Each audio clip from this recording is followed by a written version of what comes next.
Assalamualaikum warahmatullahi wabarakatuh. Perkenalkan, saya Katrina Fisa.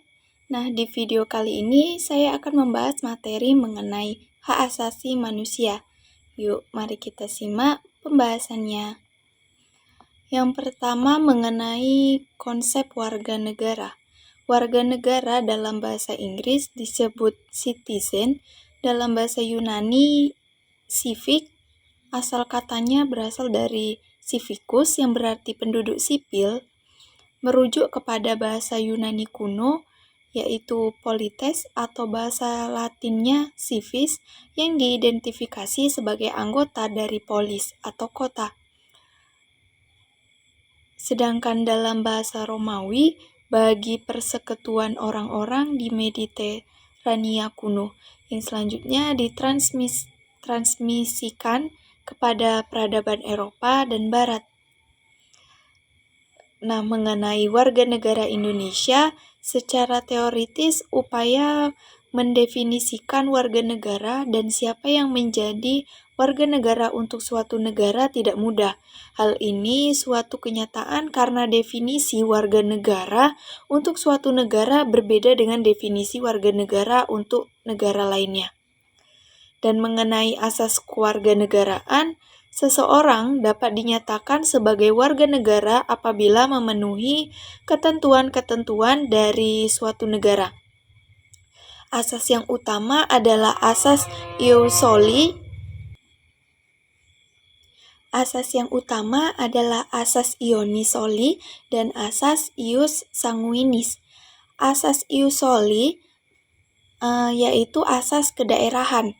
Berasal dari bahasa Latin, ius yang berarti hukum atau pedoman, sedangkan soli berasal dari kata solum yang berarti negeri, tanah, atau daerah.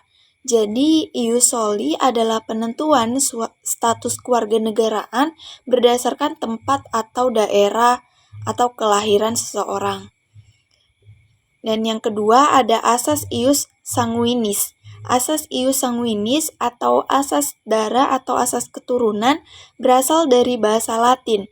Ius yang berarti hukum atau pedoman, sedangkan sanguinis dari kata sangius yang berarti darah atau keturunan. Asas ini menetapkan seseorang mendapatkan warga negara jika orang tuanya adalah warga negara suatu negara.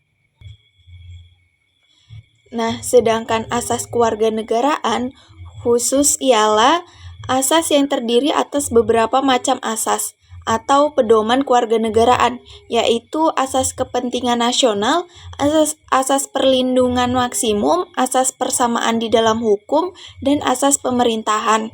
Asas kebenaran substantif, asas non-diskriminatif, asas pengakuan dan permohonan terhadap HAM, asas keterbukaan, dan juga asas publisitas.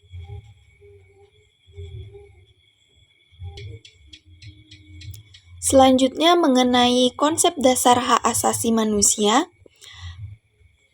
Hak asasi manusia atau HAM meliputi nilai-nilai ideal yang mendasar yang tanpa nilai-nilai dasar itu orang tidak dapat hidup sesuai dengan harkat dan martabatnya sebagai manusia. Penghormatan terhadap nilai-nilai dasar itu memungkinkan individu dan masyarakat bisa berkembang secara penuh dan utuh. HAM tidak diberikan oleh negara atau tidak pula lahir karena hukum. HAM berbeda dengan hak biasa yang lahir karena hukum atau karena perjanjian. Selanjutnya mengenai sejarah hak asasi manusia, pada periode pertama yaitu Piagam Madinah. Piagam Madinah adalah perjanjian pertama di dunia yang mengatur hubungan antar umat beragama dan suku bangsa di Madinah. Pada masa Nabi Muhammad SAW, piagam ini bertujuan menciptakan persatuan dan kedamaian di antara penduduk Madinah yang beragam. Intinya, Piagam Madinah mengajarkan kita tentang kesetaraan, toleransi, keadilan, dan kerjasama. Pada masa Magna Carta, di kawasan Eropa, pada tahun 1215 lahir Magna Carta. Piagam ini merupakan perjanjian antara Raja John dari Inggris dan sejumlah bangsawan melalui piagam ini.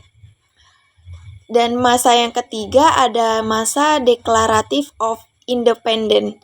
Perkembangan HAM yang lebih modern ditandai dengan lahirnya Declaration of Independence yang merupakan deklarasi kemerdekaan Amerika dari tangan Inggris pada 4 Juli 1776.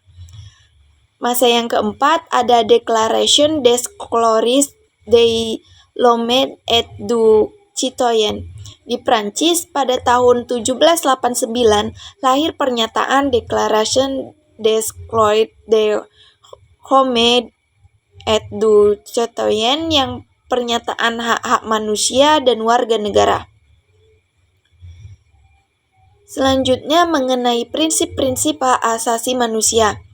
Ada beberapa prinsip pokok yang terkait dengan penghormatan, pemenuhan, pemajuan, dan perlindungan HAM. Prinsip-prinsip tersebut adalah yang pertama prinsip universal, yang kedua prinsip tidak dapat dilepaskan atau inalienable, yang ketiga prinsip tidak dapat dipisahkan atau indivisible, dan yang keempat ada prinsip saling tergantung atau interdependent, dan yang kelima ada prinsip keseimbangan. Nah, dari materi yang telah kita bahas tadi dapat kita simpulkan bahwa warga negara adalah orang yang secara aktif ikut mengambil bagian dalam kegiatan hidup bernegara, yaitu orang yang bisa berperan sebagai orang yang diperintah dan orang yang bisa berperan sebagai yang memerintah. Konsep warga negara dijelaskan melalui berbagai perspektif, mulai dari definisi dasar hingga asas-asas yang menjadi landasan penetapan status kewarganegaraan.